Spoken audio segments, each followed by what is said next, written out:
तो ये कहानी है यूक की, जिसे उसकी पार्टी के मेंबर्स नाकारा समझते थे, इसीलिए उन्होंने उसे पार्टी से निकाल दिया। लेकिन फिर पता चला कि यूक तो एक ओवर पावर्ड कैरेक्टर है। कहानी की शुरुआत में हम हीरोज की एक पार्टी को देखते हैं, जिन्होंने अपनी जी जान एक करके डीमन लॉर्ड को सील कर दिया था।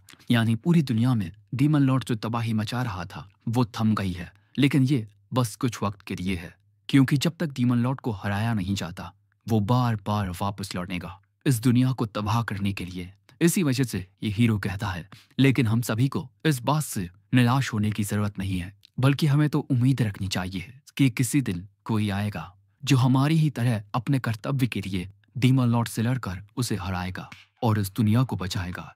एक दिन एक नया हीरो आएगा। जिसके बाद हम हमारे मेन कैरेक्टर यूक फेल्टियो को देखते हैं, जो अपने साथियों के साथ मिलकर मॉन्स्टर्स से लड़ रहा था और इसके पास मैजिकल पावर्स होती है और उसकी एक टीम में एक मॉन्स्टर पर फायर अटैक करती है। तब यूक अपने दोनों हाथों से अलग अलग मैजिक स्पेल का यूज करता है। उसके एक मैजिक से इस हीरो का वेपन इंचेंटेड हो जाता है और फिर ये आसानी से इस मॉन्स्टर को खत्म कर देता है। और फिर हमें पता चलता है कि इनकी पार्टी का नाम थंडर पाइक है, जो कि एक ए रैंक पार्टी है और ये सभी हीरोज बहुत ज्यादा ताकतवर हैं और एक साथ मिलकर इनकी पार्टी गॉड लेवल तक पहुंच जाती है। और इनकी जो लाइव स्ट्रीमिंग चलती है उसे 1 मिलियन से भी ज्यादा लोग देखते हैं, यानी कि ये लोग पॉपुलर भी बहुत ज्यादा है। काफी सारे एडवेंचरर्स थंडर पाइक की तरह बनना चाहते हैं। लेकिन अगले सीन में हम यूक को देखते हैं, जो अपने टीममेट्स से कहता है कि मैं ये पार्टी छोड़ना चाहता हूँ। थंडर पाइक का लीडर नाइट साइमन पूछता है कि आखिर क्यों। वो कहता है, मुझे नहीं लगता कि जो हमें रिवॉर्ड के पैसे मिलते हैं वो हम सभी में बराबर बांटे जाते हैं। साइमन कहता है कि किसी पार्टी में एक मेंबर को उतने ही पैसे मिलेंगे जितना वो योगदान देगा। वॉरियर बैरी कहता है, तुम्हें तो लड़ना भी नहीं पड़ता, तुम अपना सारा काम दूर से ही करते हो, तुम्हें तो शुक्रगुजार होना चाहिए कि हम तुम्हें पैसे देते हैं। तभी विच जेमी कहती है, मुझे तो लगता है कि तुम सिर्फ स्ट्रीमिंग के दौरान ही हमारे काम आते हो। तभी प्रीस्टेस कैमेला कहती है, अगर तुम्हें ज्यादा पैसे चाहिए तब तुम्हें अपना ज्यादा योगदान देना होगा। यूक कहता है, तुम सभी तो ऐसे बोल रहे हो जैसे मैं कुछ करता ही नहीं, हर वक्त मैं तुम सभी को सपोर्ट करता हूँ। कैमिला कहती है, ना जाने तुम क्या बोल रहे हो। तभी साइमन कहता है, अगर तुम हमें छोड़ दोगे तब तुम क्या करोगे? तुम एक बी रैंक किसी भी हो, क्योंकि तुम्हारे चाइल्डहुड फ्रेंड ने तुम्हारी मदद की और यहाँ तक कि हम तुम्हें अपनी ए रैंक पार्टी में रखे हुए हैं। यूक कहता है, तुम्हारी कहने का मतलब मेरे होने या ना होने से कोई फर्क नहीं पड़ता। वो कहता है, तुम्हें समझने में थोड़ी देर लग गई।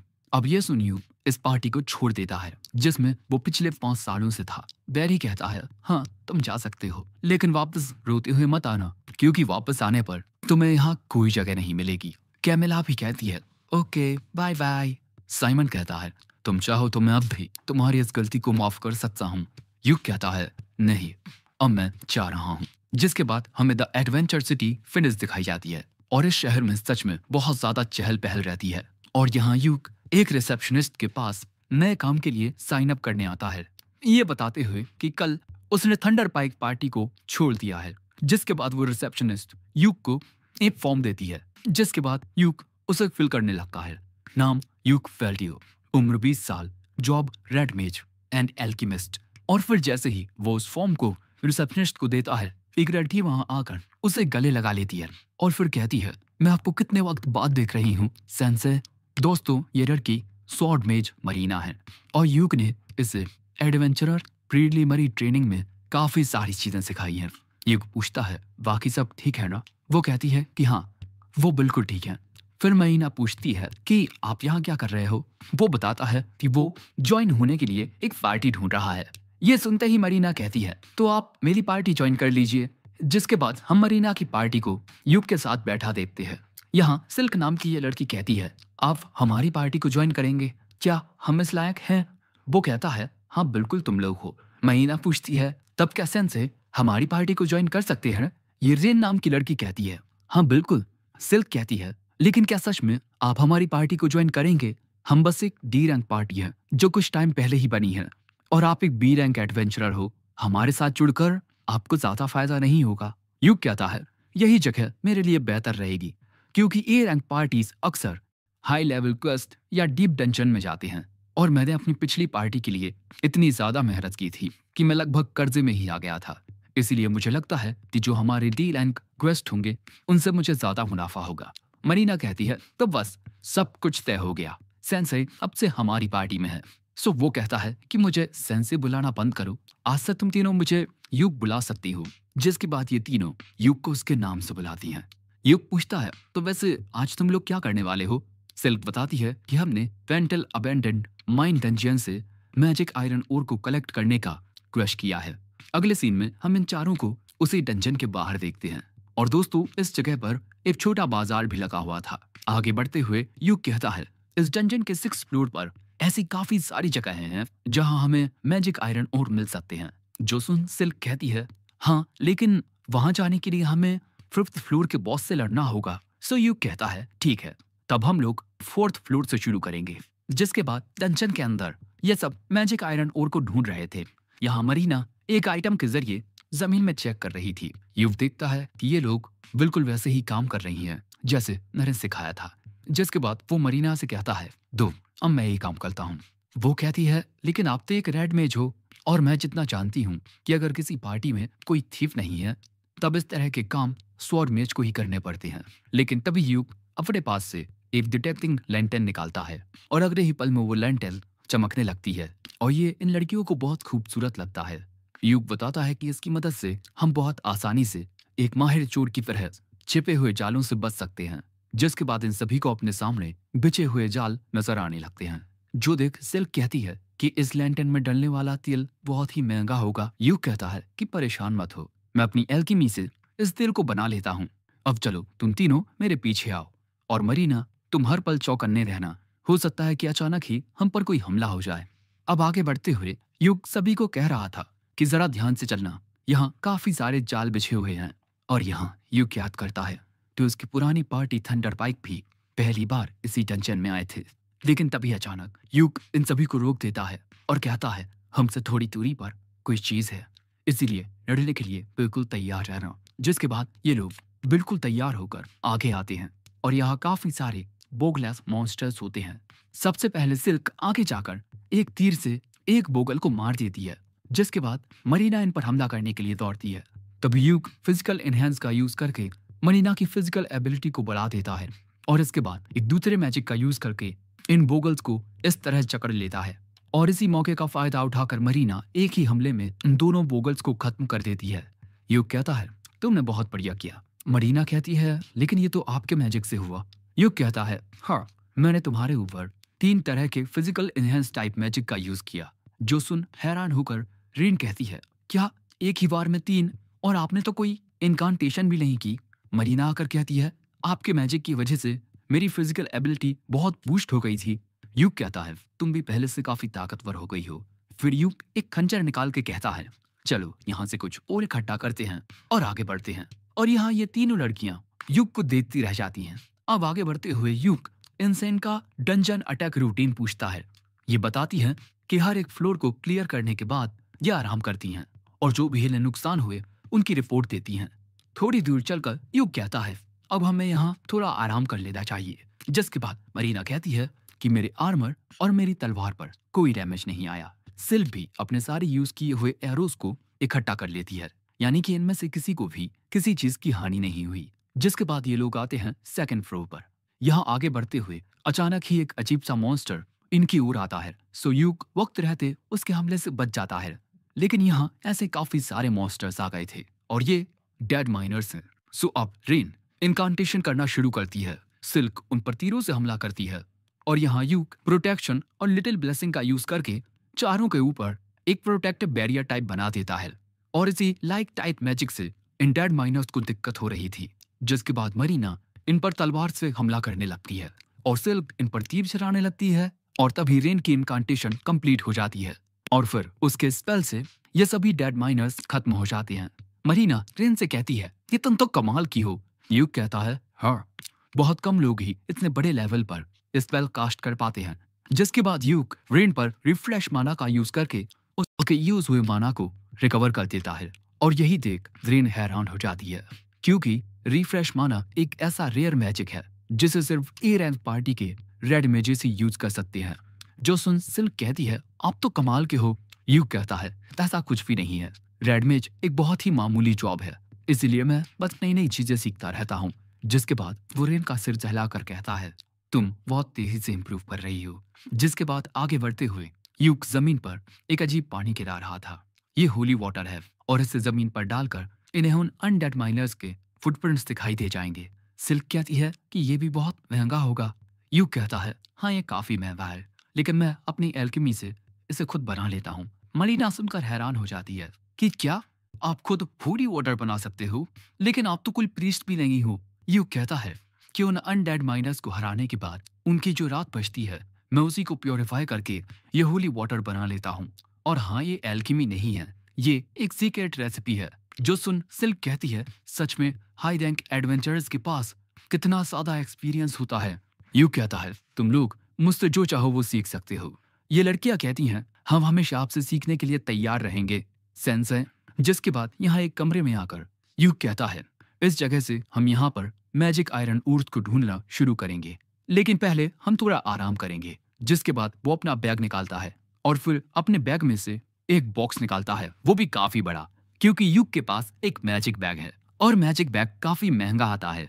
अब यूक उसी डिब्बे में से खाने पीने का सामान निकालकर वही खाना बनाने लगता है। जो देख ये लड़कियां यूक से और भी ज्यादा इम्प्रेस होने जा रही थी। तब यूक एक पॉट निकालता है और उस पॉट को चम्मच से ढकोने पर अचानक ही उसमें सूप क्रिएट हो जाता है, जिसमें से काफी अच्छी खुशबू आ रही थी। और ये लड़कियां तो बस ये देखती ही रह जाती हैं। रेन पूछती है कि ये क्या है। दोस्तों, रेन को आर्टिफैक्ट से बहुत प्यार है। यूक बताता है कि उसे ये पॉट पोरियस रॉयल कैसल यूर्स पेंशन में मिला था। इसे सूप स्टॉक कहते हैं, लेकिन ये टूटा फूटा था और इसे ठीक करवाने में यूक के काफी पैसे खर्च हुए थे। रेन कहती है, ये कितना अमेजिंग आर्टिफैक्ट है।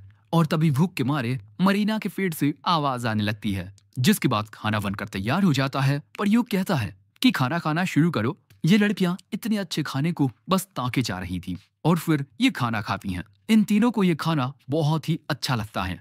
लेकिन तभी इस खाने को खाकर सिल्क कहती है, सेंसेई देखकर लगता है कि इस खाने में माना मिला हुआ है। यूक बताता है कि अगर ध्यान से समझा जाए तो कुकिंग भी एक प्रकार की एल्केमी है, और क्योंकि अभी हमें बहुत सारा काम करना है, इसीलिए मैंने इस खाने में थोड़ी ज्यादा मेहनत की है, जिससे तुम तीनों को ताकत मिले। लेकिन यूक की बात सुन सिल्क इसी बारे में सोचने लगती है, लेकिन उसे कुछ समझ नहीं आता। सो रेन कहती है कि तुम ज्यादा मत सोचो। जिसके बाद 4th फ्लोर में इनके सामने एक बहुत ही बड़ा मॉन्स्टर आता है। ये एक रॉक लिजार्ड है और दोस्तों, इस जगह पर काफी सारे मैजिक आयरन ओर थे और ये सभी भी इस मॉन्स्टर से लड़ने के लिए तैयार थे। जैसे ही ये लिजार्ड इन पर हमला करने आता है, यूक अपने मैजिक से इसे स्लो कर देता है और अगले ही पल में मरीना अपनी फुल पावर के साथ उछलती है और अपने इनहैंस स्वॉर्ड के एक ही हमले से वो इस रॉक लिजार्ड को खत्म कर देती है। लेकिन हाँ, ऐसा करने से वो काफी थक जाती है, क्योंकि मैजिक ब्रिड का यूज करने में काफी ज्यादा माना कंज्यूम होता है। तभी यूक आकर कहता है, अगर तुम इसी तरह प्रैक्टिस करती रही तब तुम्हें इस टेक्निक की आदत हो जाएगी। जिसके बाद वो उसकी माना को रिफ्रेश कर देता है। अब इसके बाद यूक एक रैकिंग पिक्सेस लेकर यहाँ मौजूद मैजिक आयरन ओर्स को इकट्ठा करने लगता है। वो लड़कियां भी उसकी मदद करती हैं और इसी तरह ये लोग काफी सारे मैजिक आयरन ओर को इकट्ठा कर लेते हैं। लेकिन इनके क्वेस्ट के अकॉर्डिंग इन्हें 20 स्टैंडर्ड इग्नोर्स चाहिए। जो जान यूक कहता है कि क्यों ना हम लोग फ्लोर बॉस को हराकर 6th फ्लोर में जाएं, वहां हमें काफी सारे मैजिक आयरन ओर मिल जाएंगे। ये लड़कियां कहती हैं, लेकिन फ्लोर बॉस तो स्टील क्रैब है और वो हद से ज्यादा खतरनाक है।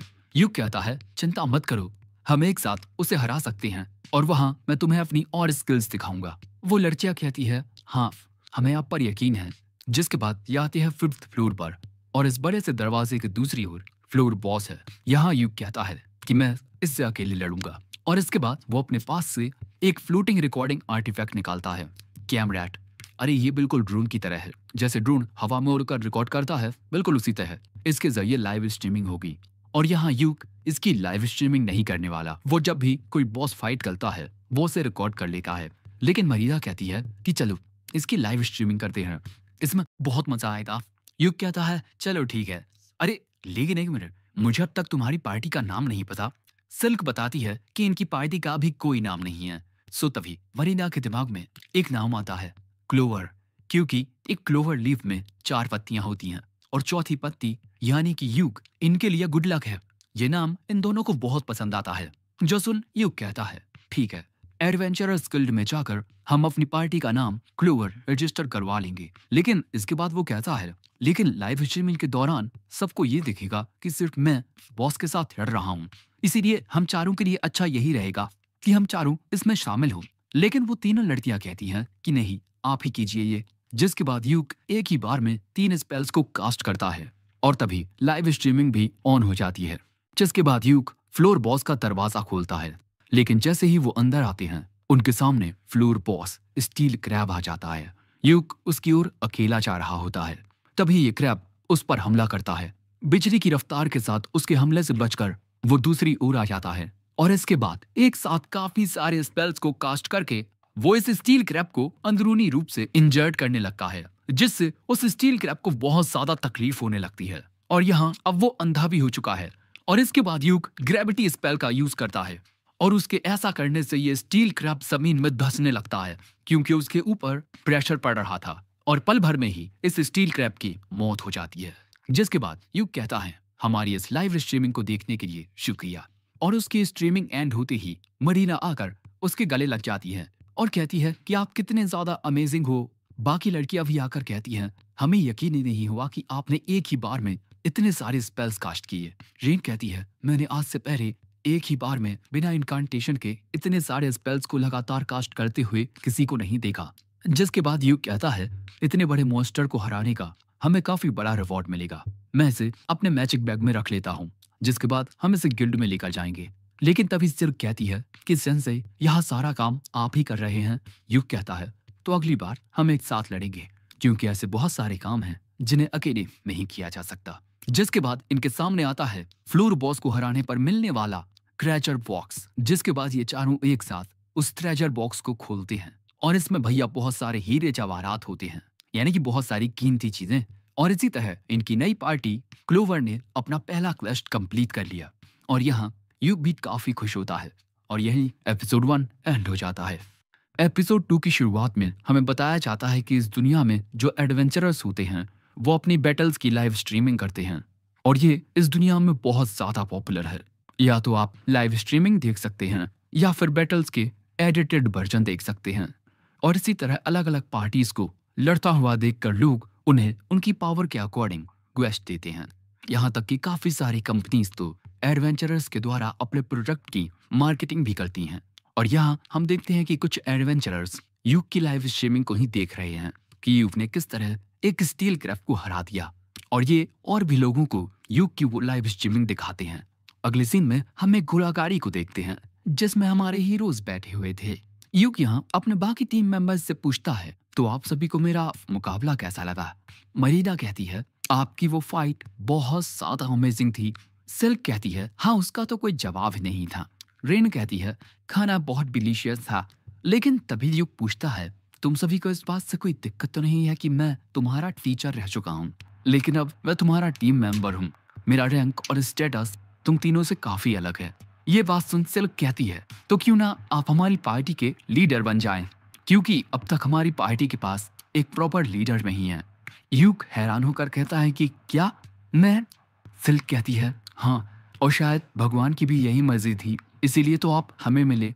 अब इससे पहले कि यूक इन्हें कुछ कहता समझाता, मनीना और रेन सिल्क की बात से सहमत हो चुकी थीं। सो अब यूक सोचने लगता है, लीडर बनकर मैं इन बच्चों की बेहतर तरीके से हिफाजत कर पाऊंगा। चलो ठीक है, मैं लीडर बनने के लिए तैयार हूँ, लेकिन अगर कभी भी तुम्हें यह लगे कि मैं लीडर बनने के लायक नहीं हूँ तो बस मुझे बता देना। और ये बात सुन ये तीनों बहुत खुश हो जाती हैं।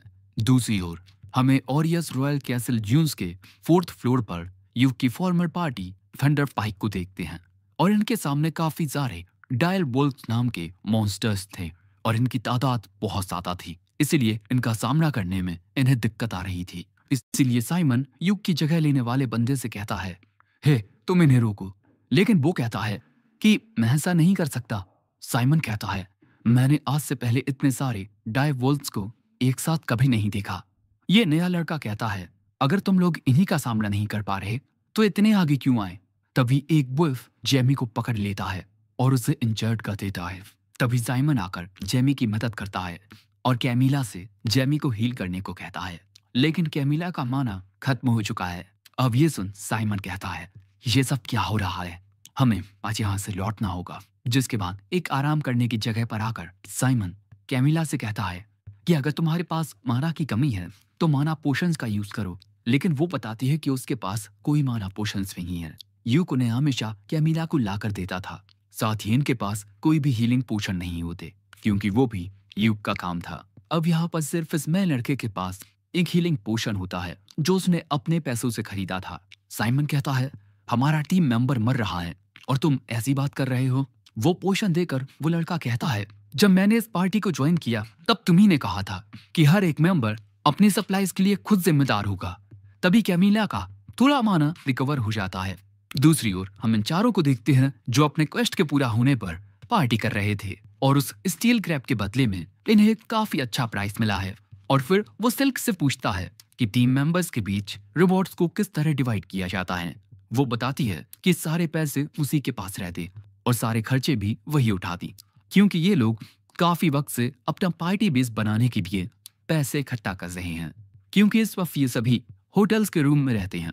और हाँ दोस्तों, होटल्स को इनकी भाषा में इन कहते हैं। युग कहता है ठीक है, जैसा होता आया है वैसा ही करते हैं, सारे पैसों को पार्टी फंड में डाल देते हैं। और दोस्तों, इनसे थोड़ी ही दूरी पर हम थंडर पाइक को देखते हैं और यहाँ साइमन कहता है जब से हमारी पार्टी बनी है तब से हम इतनी बड़ी परेशानी में कभी नहीं फंसे। भगवान का शुक्र है कि वक्त रहते हमने जेनी को बचा लिया, और इस चीज का दोष सभी लोग इस नए लड़के को दे रहे हैं क्योंकि इसने हीलिंग पोशन को अपने पास रखा। इसका नाम कॉर्क है। कॉर्क कहता है कि डायल वुल्फ्स तुम्हारी गंध को सूंघ सकते हैं, इसलिए उनकी ओर जाते हुए सबसे पहले तुम्हें बीस्ट रिपेलेंट स्पेल का यूज करना चाहिए था। साइमन कहता है अगर तुम ये पहले से जानते थे तो तुमने हमारे लिए वो स्पेल कास्ट क्यों नहीं किया? तुम्हारी ही वजह से आज का हमारा मिशन फेल हुआ है। सो कॉर्क कहता है अगर ऐसी बात है तो ठीक है, मैं ये पार्टी छोड़ता हूँ। लेकिन तभी युग को ये आवाज सुनाई देती है। वो पीछे मुड़कर देखता है तो उसे यही सब दिखाई देते हैं। तभी मदीना कहती है सिल्क, अब हम कल क्या करने वाले हैं? सिल्क कहती है ये तो अब हमें हमारे नए लीडर ही बताएंगे। युग बताता है कि कल उसे काफी कुछ खरीदना है, साथ ही अनडेड माइनर्स की राख से होली वाटर भी बनाना है। तो हम सभी परसों सुबह एडवेंचर्स गिल्ड में मिलेंगे और फिर डिसाइड करेंगे कि हमें क्या करना है। वो लड़कियां कहती हैं ठीक है। कभी अचानक गिल्ड में युग की लाइव स्ट्रीमिंग टेलीकास्ट होने लगती है क्योंकि इसे हर कोई देख रहा है और थोड़ी ही देर में इस पे काफी सारे व्यूज आ गए हैं। यहाँ युग के बारे में ही बताया जा रहा है कि इस रेड मेज ने कितनी आसानी से इस स्टील क्रैब को हरा दिया। युग कहता है कि अरे बच्चे देख रहे होंगे ये लाइव स्ट्रीमिंग। मरीना कहती है आप कुछ भी कहो लेकिन आप बहुत ताकतवर हो। जिसके बाद स्ट्रीमिंग में युग की ग्लोवर पार्टी के बारे में भी बताया जाता है कि ये एक नई पार्टी है और थंडर पाइक भी इस स्ट्रीमिंग को देख लेती है। साइमन कहता है उस कमीने ने एक लो रैंक पार्टी को ज्वाइन करके वहां अपना दबदबा बना लिया है। दूसरी ओर ये सभी लड़कियां युग की तारीफ कर रही थीं कि उसी की वजह से आज हम यहाँ सेलिब्रेट कर रहे हैं। और ये बात सुन युग इमोशनल हो जाता है और ये लोग ऐसे ही पार्टी करते रहते हैं। लेकिन तभी हम देखते हैं कि कोई आदमी युग की पार्टी को घूरे जा रहा था और इसका नाम सालास है। तो हम इसे साला कहेंगे, बीबी का भाई वाला साला नहीं बल्कि वो वाला साला। अब अगले दिन हम युग को देखते हैं जो ना जाने क्या देख रहा था। तभी उसके पास मामर आती है पूछने के लिए कि क्या उसे कोई मदद चाहिए। युग बताता है कि मैं कोई ऐसा क्वेस्ट ढूंढ रहा हूँ जिससे मेरे टीम मेंबर्स को एक्सपीरियंस भी मिल सके और वो ज्यादा खतरनाक भी ना हो। सो मामर उसे एक सी लाइन क्वेस्ट के बारे में बताती है जिसमें उन्हें योमन वाटरफॉल से 3 पत्थर लाने हैं। युग कहता है कि ये तो बहुत ही आसान क्वेस्ट है, इसे तो कोई डी रैंक का अकेला बंदा भी कर लेगा और मेरी पार्टी की लड़कियां एक साथ मिलकर एक बे रैंक मिशन कर सकती हैं। मामर बताती है कि उस वाटरफॉल के पास कोई खतरनाक मैजिकल बीस्ट रहता है। अब युग सोचने लगता है कि उसे ये मिशन लेना चाहिए या नहीं, क्योंकि ये काम थोड़ा खतरनाक हो सकता है। तभी वहां ये लड़कियां भी आ जाती हैं, यानी कि दोस्तों आज परसों का दिन है। अब जैसे ही युग इन्हें इस मिशन के बारे में बताना शुरू करता है कि इन्हें ये मिशन करना चाहिए या नहीं, महीना कहती है अगर युग कहता है कि हम ये कर सकते हैं तो हम ये कर सकते हैं, है ना? उन दोनों को भी इस मिशन से कोई एतराज नहीं होता। जो बात सुन मिस मामर ये क्वेस्ट इनकी पार्टी के लिए निकाल देती है। अब युग कहता है अरे तुम तीनों पहले मेरी पूरी बात तो सुन लेती। ये भले से ही एक सी रैंक मिशन हो लेकिन उस झरने के पास एक मैजिकल बीस्ट रहता है। अब ये बात सुन ये लड़कियां हैरान तो होती हैं, लेकिन फिर भी इस मिशन को कैंसिल नहीं करती, क्योंकि ये भी ये बात जानती हैं कि ऐसे मिशन को पूरा करने पर इन्हें ज्यादा स्कोर मिलते हैं। अब देखो, मुझसे मत पूछना कि ये सब क्या है, मुझे खुद नहीं पता। युग कहता है चलो ठीक है, हम घोड़ागाड़ी के पास 1 घंटे में मिलते हैं। तभी मिस मार्मल युग को उस क्वेस्ट का पर्चा पर देती हैं, और फिर युग समझ जाता है कि ये मिशन मिस मार्मल ने जानबूझकर इनके लिए चुना है, क्योंकि युग की पिछली स्ट्रीमिंग पर बहुत सारे व्यूज आ चुके हैं और लोग युग की अगली लड़ाई देखने के लिए बहुत बेताब हैं। युग कहता है क्या कहीं मैं यार कोई गलती तो नहीं कर रहा, लेकिन चलो कोई बात नहीं, मैं ऐसा करने से उन लड़कियों को थोड़ी अटेंशन मिलेगी। लेकिन हम देखते हैं कि वो साला यहाँ फिर से युग को देखकर दांत चबा रहा है। अगले सीन में हम युग को बाजार में देखते हैं, जहां उसका कोई पीछा कर रहा था और उसमें ये नोटिस कर लिया है। ध्यान से देखने पर हमें पता चलता है कि ये वही साला है। तभी युग भागकर उससे काफी दूर आ जाता है, लेकिन तभी वो भी युग के पास पहुंच जाता है। सो अब युग पूछता है कि तुम्हें मुझसे काम क्या है। वो कहता है कि क्लोवर पार्टी को छोड़ दो। वो कहता है माफ करना, मैं ऐसा नहीं कर सकता, 3 दिन पहले ही तो ज्वाइन हुआ हूँ और इसके अलावा मैं खुद लीडर हूँ। ये बात सुन साला तलवार निकाल लेता है और कहता है मैंने उन लड़कियों से कितनी बार कहा है कि मैं उनकी पार्टी को ज्वाइन करना चाहता हूँ, लेकिन उन्होंने मुझे ज्वाइन नहीं किया। दोस्तों, साला तो अपनी बिरादरी का निकला, इसे भी हमारी तरह आज तक कोई लड़की नहीं मिली। #sad life। साला कहता है जल्दी से उनकी पार्टी को छोड़ दो वरना नुकसान हो जाएगा। युग वहां से ये कहकर जाने लगता है कि तुम्हें नुकसान हो जाएगा तो मैं क्या करूं। साला चिल्लाकर कहता है अपने मेरा नहीं तेरा नुकसान। लेकिन तभी युग उसके नीचे एक स्पेल कास्ट कर देता है और जैसे ही वो युग पर हमला करने के लिए तलवार बढ़ाता है, उसका पैर फिसलता है और वो यहीं गिरकर बेहोश हो जाता है। युग कहता है देखा, नुकसान तुम्हारा था, मेरा नहीं। अगले सीन में हम इन सभी को एक घोड़ागाड़ी में देखते हैं और युग के साथ जो कुछ हुआ वो जानकर सिल्क बताती है कि उस आदमी का नाम बैसियो सालास है और उसने हमारी पार्टी को ज्वाइन करने के लिए हमसे अनगिनत बार पूछा है, लेकिन हम मना कर देते। मरीना भी कहती है कि उसमें कोई ताकत नहीं है। तभी रेन युग से पूछती है आप ठीक तो हो ना। वो कहता है कि हाँ मैं बिल्कुल ठीक हूँ और गिल्ड वापस जाने पर मैं उस मोटे की गिल्ड में शिकायत करूंगा और अगर उसने कभी भी तुम तीनों में से किसी को परेशान किया तब मैं उसकी कुटाई कर दूंगा। मरीना कहती है वाह आप कितने अच्छे हो। वो कहता है ठीक है ज्यादा तारीफ मत करो, ये लो कैंडी खाओ। जिसके बाद ये लड़कियां कैंडी खा लेती हैं। जिसके बाद युग कहता है हमारा मिशन ह्यूमन वाटरफॉल से 3 पत्थर लाना है, जिसमें हमें कोई दिक्कत नहीं होगी। असल दिक्कत आएगी उस मैजिकल बीस्ट का सामना करने में। हो सकता है कि वो कोई भालू, भेड़िया, हिरण या सुअर हो। तभी हमें पता चलता है कि ये लड़कियां 2 महीने पहले उस वाटरफॉल के पास जा चुकी हैं, लेकिन वहां कोई मॉन्स्टर नहीं था, वहां पर तो कोई नॉर्मल सा जानवर भी नहीं था। युग कहता है लेकिन वहां मौजूद जंगल में शुरुआत से ही बहुत सारे जानवर रहे हैं। इसका मतलब तुम लोगों की किस्मत अच्छी थी जो तुम्हारा उस मैजिकल बीस्ट से सामना नहीं हुआ। अगर हमें वो मैजिकल बीस्ट दिखेगा तभी हम इस लाइव स्ट्रीमिंग को ऑन करेंगे, भले ही हम उसे हरा पाए या नहीं, लेकिन मैं उस बैटल को रिकॉर्ड करूंगा।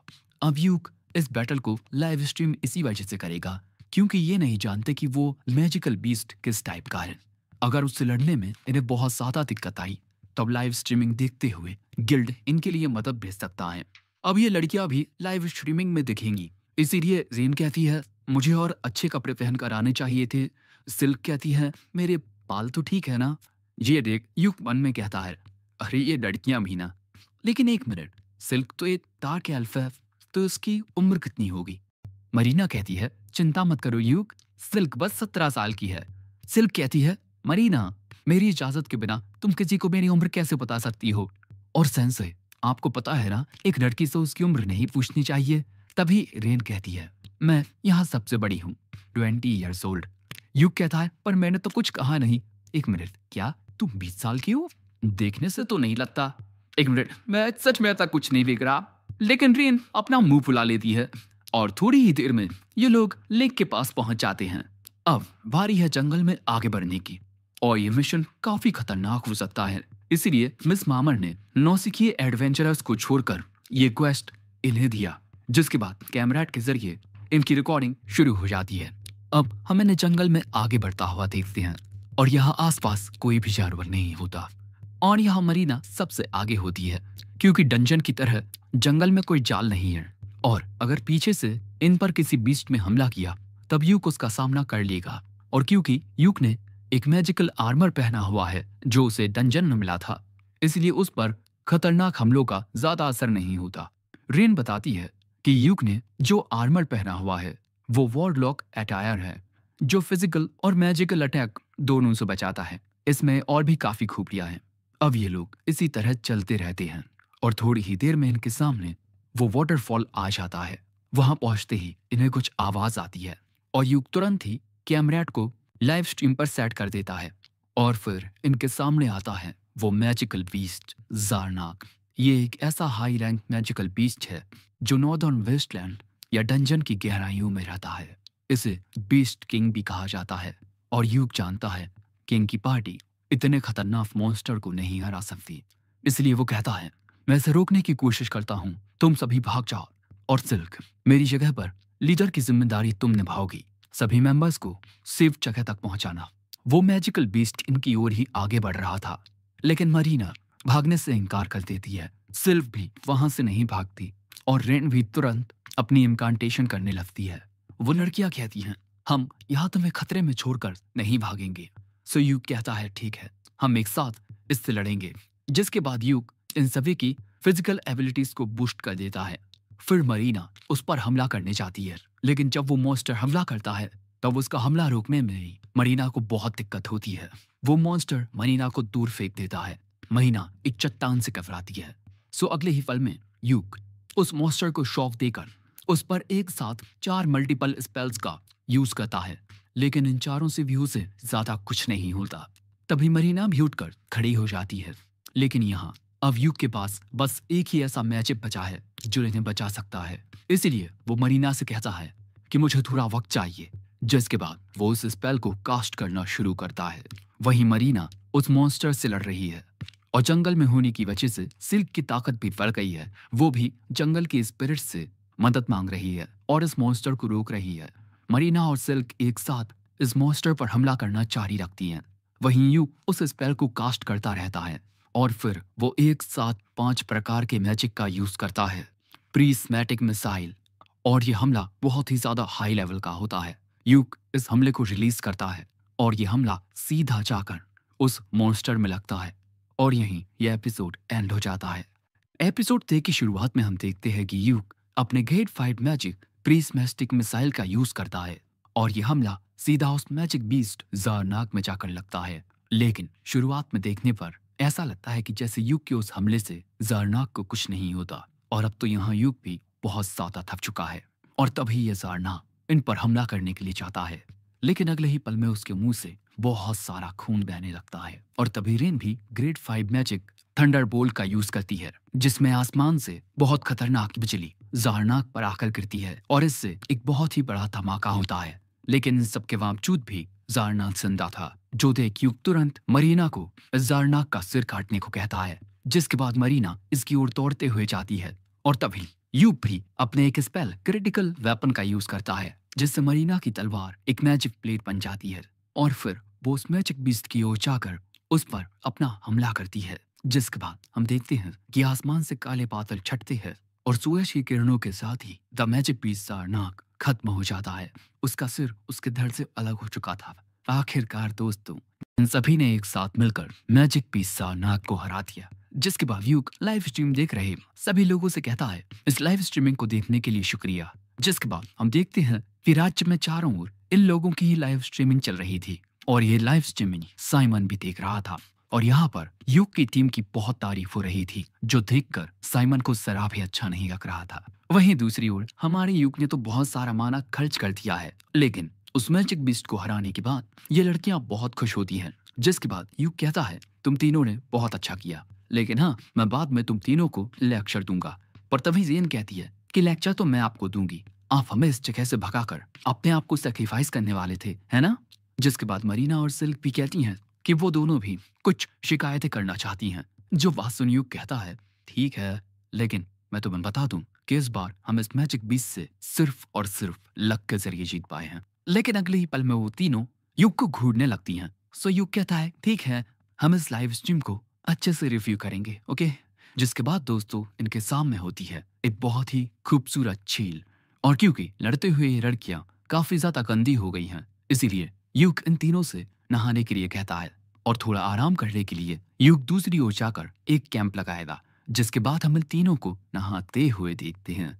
और दूसरी ओर युग जो कि कैंप लगाने की तैयारी कर रहा है, तभी वो यहाँ कहता है कैंपिंग, पुरानी यादें ताजा हो गई। फिर हमें 6 महीने पहले का एक सीन दिखाया जाता है, जब युग को इन तीनों लड़कियों को पढ़ाने लिखाने की जिम्मेदारी मिली थी, और उनके मिशन के पूरा होते हुए इन्हें शाम हो जाती है। जाते वक्त युग कहता है कि तुम तीनों आराम से इस टेस्ट में पास हो जाओगी, लेकिन तुम तीनों को ही कहीं ना कहीं खुद को इम्प्रूव करने की जरूरत है। जैसे सिल्क, तुम कुछ ज्यादा ही केयरफुल होती हो। मरीना, तुम सिचुएशन को ना समझकर उसे बिल्कुल नजरअंदाज कर देती हो। और रेन, तुम्हें खुद में थोड़ा और कॉन्फिडेंस होना चाहिए, लेकिन जितनी तुम लोगों की काबिलियत है वो देखकर जरूर से तुम तीनों को डी रैंक एडवेंचरर लाइसेंस मिल जाएगा। जो बात सुन ये तीनों खुश हो जाती हैं, जिसके बाद ये सभी एक साथ मिलकर कैंप लगाते हैं। और यहाँ मरीना कहती है कि वो डिनर बनाएगी। इन लोगों ने कुछ देर पहले एक रैबिट का शिकार किया था, उसी से मरीना रैबिट सूप बनाएगी। जिसके बाद रेन अपने मैजिक का यूज करके पानी को क्रिएट करती है, और इसके बाद वो लकड़ियों में आग भी लगा देती है। और इन तीनों को एक साथ इतने अच्छे से काम करता हुआ देख युग मन में कहता है ये तीनों एक बहुत ही बेहतरीन पार्टी बनेगी, और हो सकता है कि 2-3 सालों में ये थल्लर बाइक से भी आगे निकल जाए। मैं दुआ करूंगा कि तुम तीनों की ये एडवेंचरिंग जर्नी खुशियों से भरी रहे। और अब प्रेजेंट में युग कहता है मैंने कभी नहीं सोचा था कि मैं भी उनकी पार्टी का एक हिस्सा बन जाऊंगा। जिंदगी में चीजों का अंदाजा लगाना बहुत मुश्किल होता है। अब इसके कुछ दिन बाद हम इन चारों को गिल्ड में देखते हैं, क्योंकि इन्हें गिल्ड मास्टर ने अर्जेंट बुलाया है। और शायद इसकी वजह मैजिक पीस सारनाग है, क्योंकि उसे हराने के लिए एक बी रैंक पार्टी लगती, लेकिन गिल्ड ने उस क्वेस्ट को एक टी रैंक पार्टी को दे दिया। हो सकता है कि सारनाग को हराने के लिए वो हमें शुक्रिया कहें, लेकिन साथ ही ये भी हो सकता है कि हमें कई बातें सुनने को मिल जाएं। और तभी वहां आते हैं फिनिस एडवेंचर्स गिल्ड के गिल्ड मास्टर फैनबुड, उनके साथ मामर भी थी। और फिर वो इन चारों के पास आते हैं, और फिर जरा गुस्से में युग से कहते हैं मुझे सारी जानकारी डिटेल में दो। युग कहता है मैं सब कुछ पहले ही डिटेल में रिकॉर्ड कर चुका हूँ। बैनबुड कहते हैं मैं उस लाइव स्ट्रीमिंग की बात नहीं कर रहा, मैं जानना चाहता हूँ कि इस मैटर पर तुम्हारे विचार क्या हैं। सो अब युग कहता है मिस्टर वैनबुड, हम पर इस तरह तीखी नजरों से दबाव डालना बंद कीजिए, से ये तीनों डर रही हैं। और अगर आपको बात सिर्फ मुझसे ही करनी थी तो आपको सिर्फ मुझे बुलाना चाहिए था ना। तभी सिल्क युग से कहती है आप इस तरह गिल्ड मास्टर से बात मत कीजिए। लेकिन तभी गिल्ड मास्टर अच्छे से कहते हैं मैं देखकर खुश हूँ कि अब तुम पहले के जितने विनम्र नहीं रहे। युग कहता है वैसे आप ऐसा चेहरा क्यों बनाते हैं जैसे देखकर लोग डर जाएं। फिर इसके बाद ये सभी बैठ जाते हैं, और अब गिल्ड मास्टर पूछते हैं तो अब बोलो युग, तुम्हें इस बारे में क्या लगता है। युग कहता है ये शायद से ओवरफ्लो है, और इसे तुरंत इन्वेस्टिगेट किया जाना चाहिए। ये बात सुनते ही हम देखते हैं कि मामर गिल्ड मास्टर के कहने पर एक इमरजेंसी इन्वेस्टिगेशन क्वेस्ट गिल्ड में रख देती है। तभी महीना पूछती है कि ओवरफ्लो क्या है। युग बताता है कि जब खतरनाक मॉन्स्टर्स डंजन की गहराइयों से बाहर निकलने लगते हैं तब इसे ओवरफ्लो कहते हैं। ओह तो ये है ओवरफ्लो, अब तक तो हम सिर्फ एक ही ओवरफ्लो को जानते थे। Back to the story. तभी गिल्ड मास्टर बताते हैं कि डंजन में जो माना होता है वो मॉन्स्टर्स को डंजन में ही कैद रखता है, पर कभी कभार उस माना में कुछ दरारें पड़ जाती हैं और मॉन्स्टर्स डंजन से बाहर निकलने लगते हैं। और अगर ये बात सच हुई कि ओवरफ्लो हुआ है तो मॉन्स्टर्स चारों ओर हड़कंप मचाने लगेंगे, जिसे स्टैम्पीड कहते हैं। जिसके बाद गिल्ड मास्टर कहते हैं हम ये इन्वेस्टिगेशन संभाल लेंगे, लेकिन यहाँ मैं आप सभी से माफी मांगना चाहता हूँ कि आप सबको एक बहुत ही बड़े खतरे का सामना करना पड़ा। जिस पर ये तीनों लड़कियां कहती हैं आप माफी मत मांगिए, युग के हमारे साथ होने की वजह से हमें वहां कोई भी दिक्कत नहीं हुई। पर तभी गिल्ड मास्टर कहते हैं मैंने खुद वो लाइव स्ट्रीमिंग देखी, युग के अलावा तुम तीनों भी बहुत काबिलियत रखती हो, और यही काबिलियत देखकर मैं तुम सभी को सी रैंक में प्रमोट करना चाहता हूँ। जो बात सुन ये लड़कियां बहुत खुश हो जाती हैं, लेकिन युग को हम थोड़ा परेशान देखते हैं। सो गिल्ड मास्टर कहते हैं कि इसका फैसला सभी गिल्ड ब्रांचेस ने एक साथ लिया है, और आखिर इनकी पार्टी में एक ए रैंक एडवेंचरर युग जो है। युग कहता है माफ करना पर मैं बी रैंक हूँ। गिल्ड मास्टर कहते हैं मैंने अपनी आंखों से तुम्हें पीस मैस्टिक मिसाइल इस स्थल का यूज करते हुए देखा। ये एक नए टाइप का मैजिक है जिसका इस्तेमाल अभी तो कोई और नहीं कर सकता, और इसीलिए कॉन्ग्रेचुलेशंस युग, आज से तुम एक ए रैंक एडवेंचरर हो। जो सुन युग को ज्यादा कुछ समझ नहीं आता, पर ये तीनों उसके लिए बहुत ज्यादा खुश होती हैं। जिसके बाद ये चारों रेस्टोरेंट में आकर अपनी इसी जीत का जश्न मनाने लगते हैं, क्योंकि अब ये तीनों लड़कियां सी रैंक में आ चुकी हैं और युग ए रैंक पर, और इनके मिशन से इन्हें काफी बड़ा रिवॉर्ड भी मिला है, जो कि इन चारों को इनका खुद का बेस खरीदने में बहुत मदद आएगा। ये तीनों लड़कियां देखकर हैरान हो जाती हैं कि ये थैली तो तूले के सिक्कों से चमक रही है। युग बताता है कि ये एक बी रैंक क्वेस्ट था, जिस वजह से इनका रिवॉर्ड भी बढ़ा है। साथ ही युग ने उस मैजिक 20,000 लाख की जो बॉडी थी वो भी काफी अच्छे दाम पर बेच दी है। लेकिन तभी सिल्क देखती है कि इस पोटली में सिक्कों के अलावा कुछ और भी होता है, जिस पर युग का नाम लिखा था। युग देखता है कि ये गिल्ड मास्टर की ओर से एक अपॉलजी लेटर है और इसमें होता है एक रैंडॉल प्लैटिनम कॉइन। और सिल्क के ये सारे पैसे गिनने पर सिल्क बताती है कि अब इनके पास इतने पैसे हो गए हैं कि ये अपना बेस खरीद सकें। पर साथ ही सिल्क ये भी कहती है कि ये सब सेंसे की वजह से हो पाया है, हम अपनी दम पर तो ये कभी नहीं कर पाते।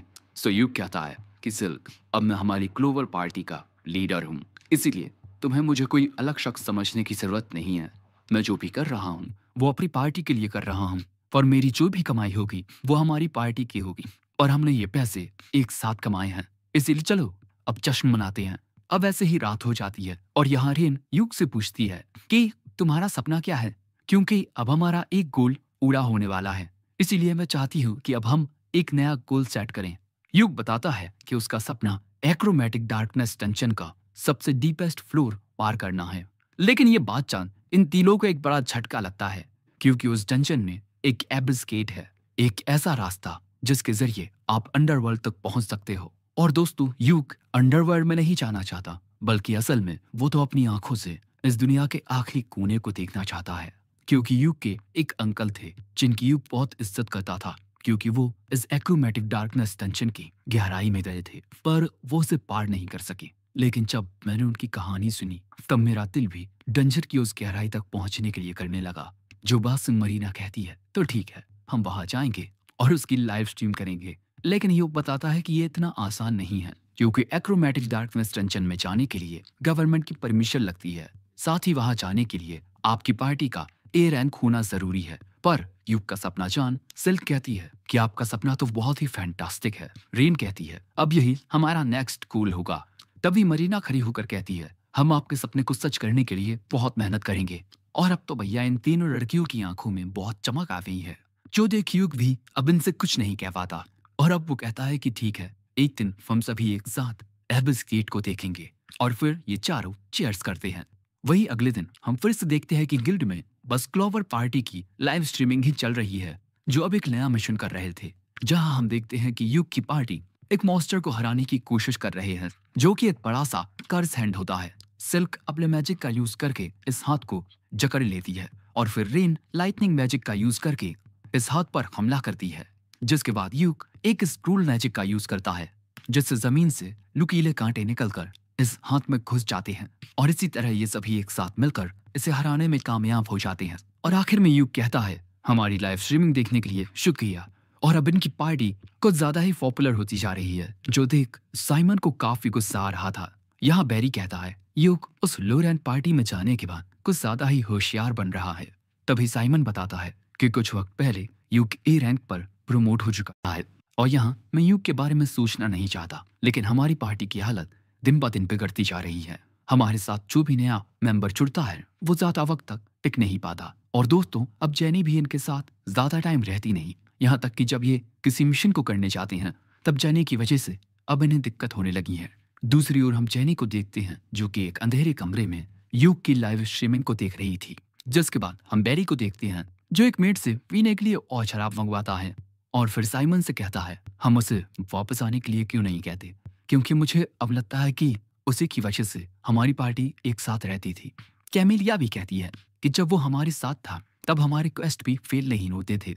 सो अब यहाँ साइमन भी कह देता है कि शायद से वो सच में हमारे लिए काफी काम का था। बैरी कहता है पैसे की कमी की वजह से उसने हमारी पार्टी को छोड़ा, हम जेमी के हिस्से का कुछ पैसा उसे देने लगेंगे क्योंकि अब जेमी हमारे लिए इतनी काम की नहीं रही।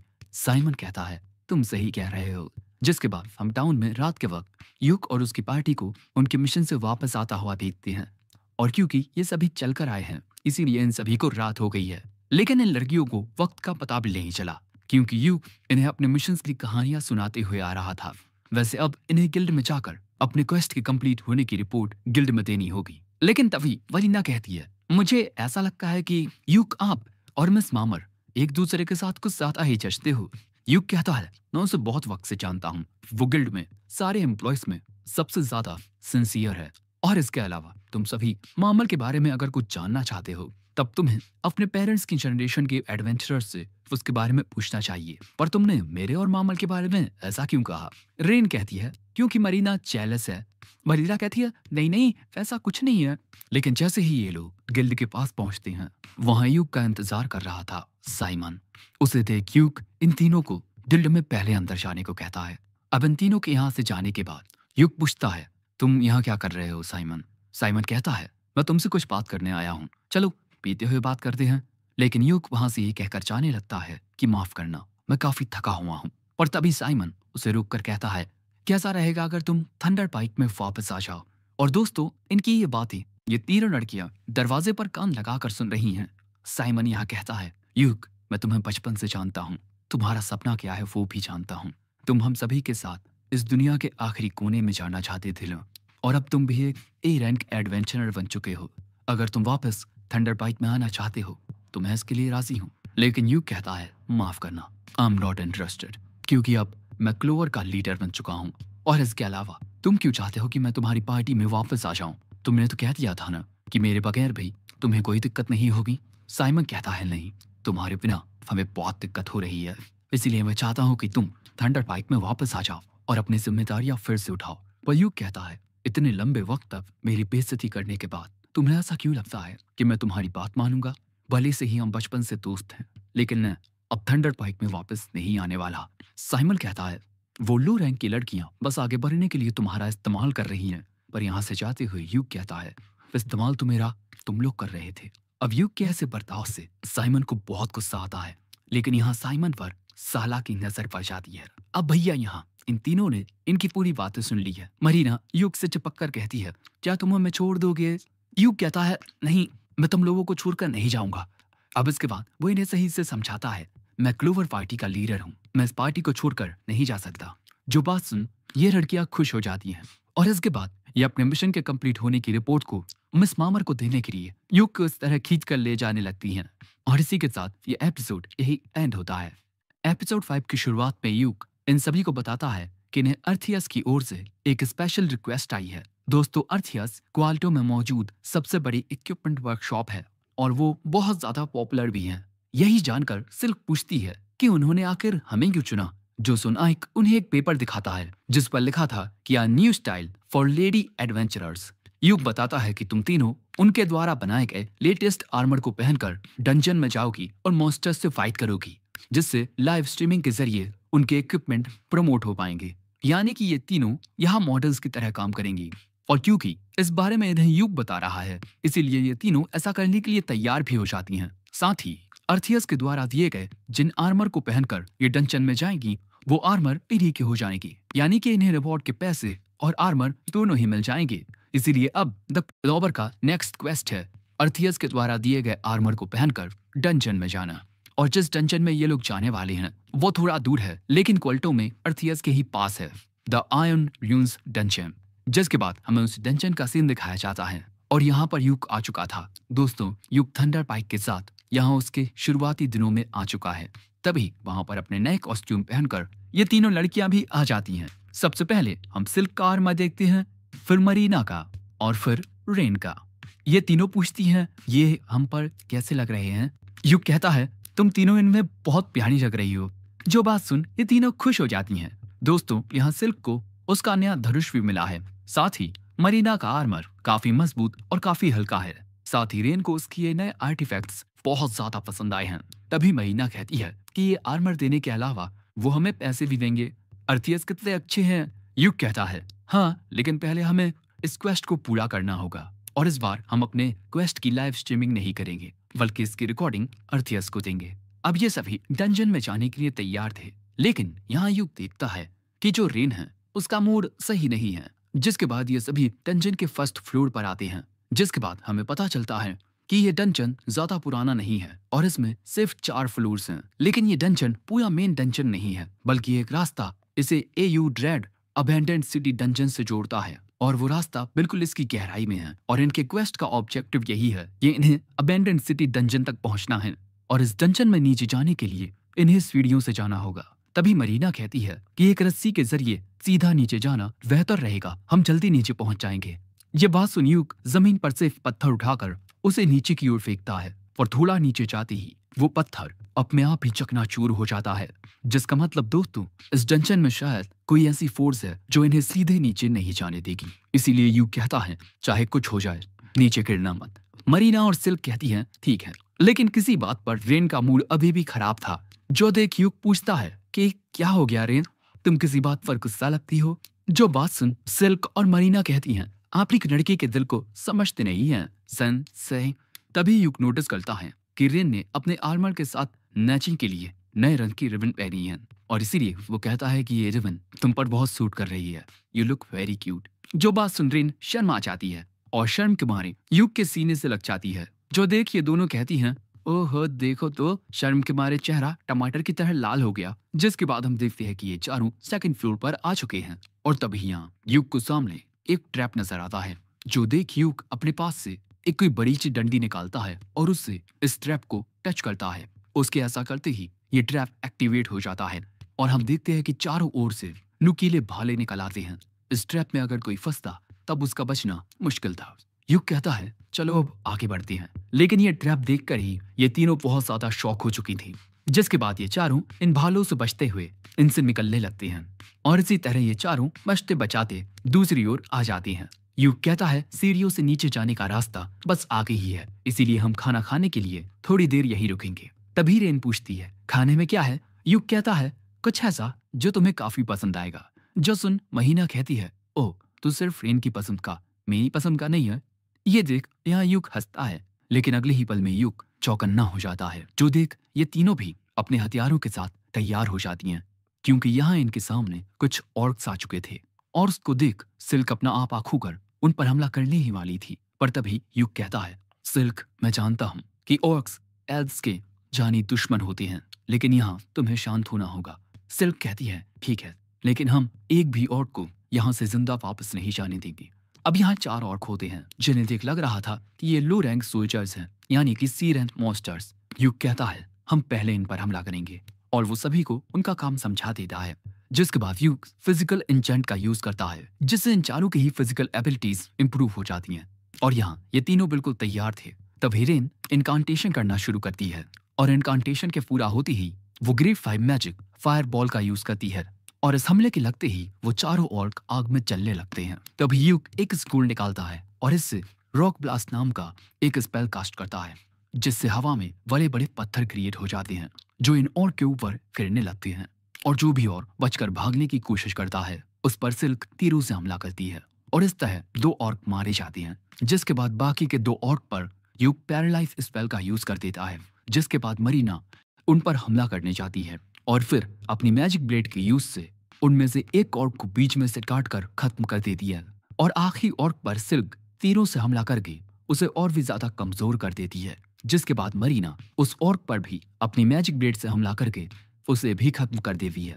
इसी तरह ये चारों इन ऑर्क को हरा देते हैं और यूक इन मरे हुए ऑर्क के पास से एक कोई स्टोन जैसी चीज उठाता है और तभी सिल्क अपना आपा खो देने के लिए यूक से माफी मांगती है।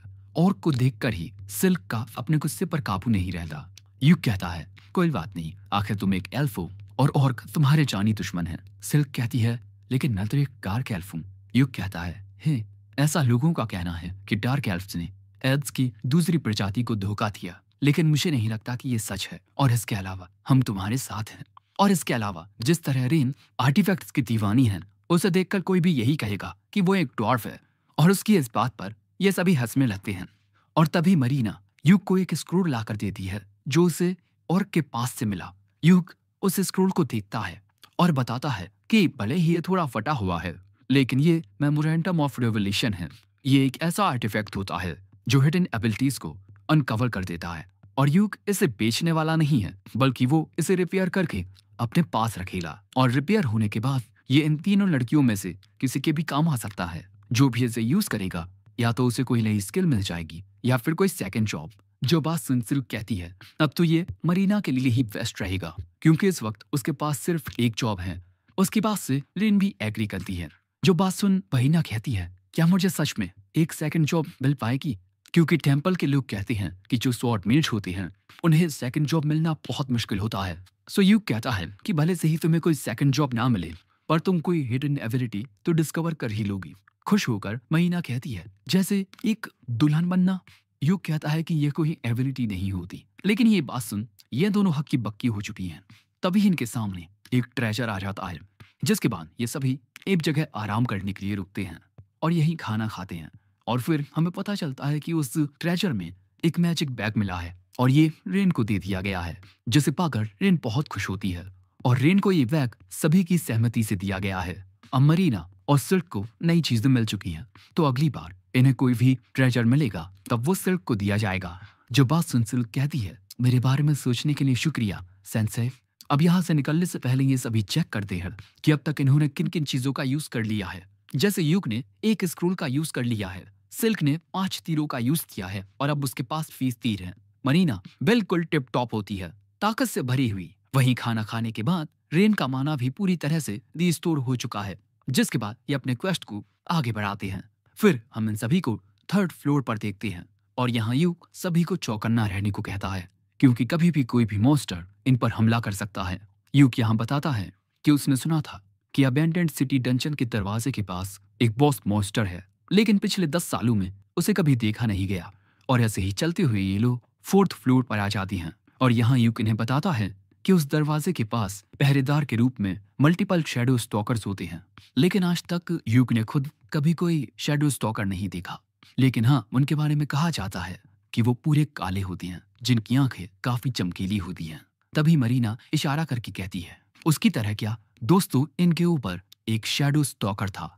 अब किसी भी शैडो स्टॉकर को पिछले 10 सालों में कभी नहीं देखा गया, और क्योंकि ये इनसे थोड़ा ऊपर होता है इसीलिए यूक को लगता है कि ये नीचे नहीं आ पाएगा। क्योंकि दोस्तों, ये लोग कूदकर नीचे नहीं आ सकते। जैसा हमने देखा था, वो पत्थर चकनाचूर हो गया था, पर अगले ही पल में वो शैडो स्टॉकर छलांग मारता है और डंजन की उस इनविजिबल दीवार को तोड़ता हुआ नीचे आ जाता है, जो देखकर यूक तुरंत एक स्क्रूल निकाल लेता है, जिससे इन सभी की बॉडी और वेपन इंचेंट हो जाती है। मरीना अब हमला करने के लिए बिल्कुल तैयार थी, लेकिन तभी ये शैडो स्टॉकर अपना एक हमला करता है और इस हमले से मरीना का बैरियर टूट जाता है और मरीना दूर जाकर गिरती है। यूक देखकर हैरान हो जाता है कि इसके एक हमले ने उसके मल्टी इंचेंट बैरियर को तोड़ दिया, जिसके बाद रेन मरीना के पास आकर उसके जख्मों को हील करने लगती है। और इतनी देर के लिए यूक और सिल्क शैडो स्टॉकर का सामना करने के लिए तैयार हो जाते हैं और तभी ये शैडो स्टॉकर फिर से इनकी ओर हमला करता है। सो यूक इस बार प्रोटेक्शन स्पेल का यूज करता है, लेकिन शैडो स्टॉकर के हमले से यूक का ये बैरियर भी टूट जाता है। यूक समझ चुका था कि ये काफी आसानी से मैजिक बैरियर्स को तोड़ सकता है। सो अब यूक ब्लिंक शैडो का यूज करके इस शैडो स्टॉकर के हमले से बचकर इसके पीछे आकर एक साथ अपनी स्वॉर्ड पर मल्टीपल स्पेल्स को कास्ट करके इस पर हमला करने ही वाला था कि तभी अचानक ये shadow stalker dark magic cast कर देता है और इस डार्क मैजिक की वजह से यूक की आत्मा घायल होती है और फिर उसका शरीर वहीं गिर पड़ता है, जिसके बाद वो शैडो स्टॉकर फिर से इन पर डार्क मैजिक का यूज करता है। लेकिन इस बार रेन होली शील्ड का यूज करके उसके हमले को रोकती है और फिर सिल्क अपने मैजिक का यूज करके इस पर हमला करने की कोशिश करती है। उतनी ही देर में रेन यूक को हील करने की कोशिश करने लगती है, लेकिन वो सांस ही नहीं ले रहा था। तभी सिल्क पर पीछे से आकर वो शैडो स्टॉकर हमला करता है।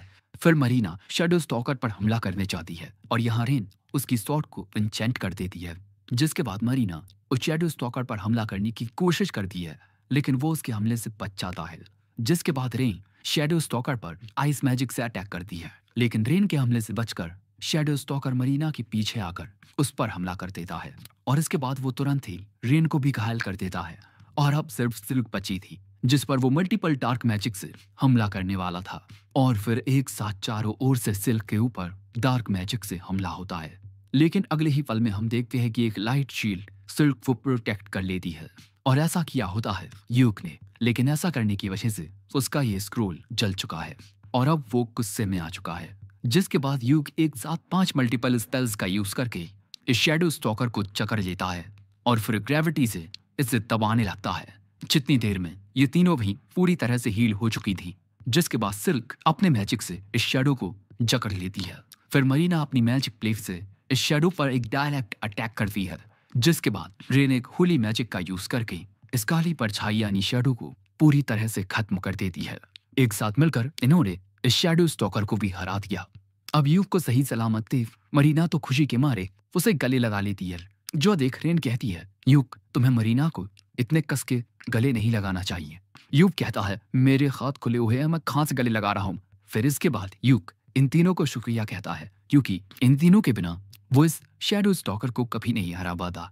जिसके बाद यूक के पूछने पर रेन उस शैडो स्टॉकर के बारे में कहती है, वो एक ऐसी काली ताकत थी जिसे इस दुनिया में एग्जिस्ट नहीं करना चाहिए, और ये सिचुएशन देखकर लग रहा है कि ये भी एक ओवरफ्लो है। सिल्क पूछती है, अब हम क्या करें सेंसर? यूक कहता है, पहले हम अपना क्वेस्ट पूरा करेंगे, और क्वेस्ट के पूरा होते ही हम क्वाल्टो में मौजूद एडवेंचरर्स गिल्ड में इसकी रिपोर्ट देंगे। पर तभी रेन यूक के पास जाकर उसके जख्म को ठीक करने लगती है और इसके बाद कहती है कि तुम्हें सब कुछ अकेले करने की कोई जरूरत नहीं है, हम एक टीम हैं और हम ये एक साथ करेंगे। यूक कहता है, ठीक है। जिसके बाद ये सभी बताते हैं कि इन्होंने क्या क्या यूज किया है। मरीना और सिल्क बिल्कुल ठीक होते हैं। रेन ने अपना थोड़ा माना खर्च कर दिया है, जो जान यूक उसके माना को रिप्लेनिश कर देता है, और फिर इसके बाद ये सभी पहुंच जाती हैं आयरन ह्यूज डंजन के सबसे डीप पार्ट में, जहां इन्हें एक दरवाजा मिलता है, और ये दरवाजा AU dread abandoned city dungeon के साथ जुड़ा हुआ है। और दोस्तों, ऐसा कहा जाता है कि अबैंडन्ड सिटी डंजन एक ऐसी जगह थी जहां पर पहले लोग रहा करते थे, और अब इस डंजन में क्या है इसका पता लगाना इन्हीं चारों का काम है, क्योंकि ये एडवेंचरर्स हैं। और ये भी हो सकता है कि इस डंजन की गहराई में इन्हें कोई एविस गेट मिल जाए। रेन बताती है कि कुछ लोगों के मुताबिक एविस गेट ऐसे आर्टिफैक्ट होते हैं जिनको एंशिएंट सिविलाइजेशन के लोगों ने बनाया था, जिससे वो एक दुनिया से दूसरी दुनिया में जा सके। अब इनके इस दरवाजे को छूते ही इनका क्वेस्ट कंप्लीट हो जाएगा। अब क्वेस्ट के कंप्लीट होते ही हमें क्वाल्टो एडवेंचरर्स गिल्ड का सीन दिखाया जाता है, जहां हम देखते हैं कि यूक अपने क्वेस्ट की रिपोर्ट देकर आ चुका है। और सारा दिन इतना सारा काम करने के बाद भी यूक थका नहीं होता। वैसे यूक ने गिल्ड में इनके क्वेस्ट के कंप्लीट होने की रिपोर्ट, साथ ही जो वीडियो इन्होंने रिकॉर्ड किया उसमें दिखाकर यूक ने गिल्ड को शैडो स्टॉकर के बारे में भी बता दिया है, जिस मैटर के चलते इनसे पूछताछ की जा सकती है। इसीलिए अब ये चारों 2 दिनों तक क्वाल्टो में ही रहेंगे। जो बात जान मरीना कहती है, क्यों ना हम सभी एक साथ डेट पर चले, ऐसा करके ये सभी इस टाउन में भी घूम लेंगे। इस बात से सिल्क और रेन भी सहमति जताती हैं। यूक कहता है, ठीक है, कल हम सभी इस टाउन को घूमने चलेंगे। तभी मरीना कहती है, मैं तो इस जगह का स्वादिष्ट खाना खाना चाहती हूँ। जिसके बाद सिल्क और रेन भी यूक को पकड़कर अपने पसंद की बात कह देती हैं कि वो क्या करना चाहती हैं। जो सुन यूक कहता है, इतनी सारी जगह घूमने के लिए हमें एक प्लान बनाना होगा, और मैं काफी अच्छे से प्लान बना दूंगा, क्योंकि जब मैं दूसरों को सपोर्ट करने का काम करता था तब मैं ही बेस्ट प्लान्स बनाता था। और भाई यूक की ऐसी शक्ल देख ये तीनों उस पर हंसने लगती हैं। और इसी के साथ ये एपिसोड यही एंड होता है। सो दोस्तों, वीडियो पसंद आया हो तो लाइक करना, कमेंट करके बताना कि तुम्हें ये वीडियो कैसा लगा और क्या तुम्हें इसका अगला पार्ट चाहिए। साथ ही चैनल पर नए आए हो तो सब्सक्राइब कर दो और मेरे चैनल की मेंबरशिप को भी ज्वाइन कर लो। साथ ही मुझे इंस्टा पर भी फॉलो कर लो, जिसका लिंक डिस्क्रिप्शन में मिल जाएगा। And in the end, sayonara.